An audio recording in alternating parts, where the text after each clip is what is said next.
আসসালামু আলাইকুম প্রিয় দর্শক, ডিয়ার ফ্রেন্ডস, সবাই কেমন আছেন? আশা করি ভালো আছেন। তো আজকে আমরা দেখাবো Jack single needle plain machine A2S। তো এই মেশিনে কিভাবে কাউন্টার সেটিং করবেন সে প্রোগ্রামটা দেখাবো।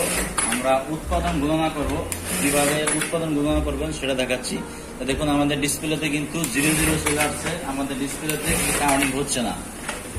তো কাউন্টিং কিভাবে করবেন সে প্রসেসটাই দেখাচ্ছি। যারা কাউন্টিং করতে পারেন না এই জ্যাক মেশিনটাতে, কাউন্টিং কিভাবে করবেন একটি বডি করবেন, একটি শর্তে একটা মাইনাস একটা প্লাস, একটা হচ্ছে 1 থেকে শুরু করা একদম 9999 পর্যন্ত হবে, আর একটা হচ্ছে 9999 থেকে কমতে শুরু করবে।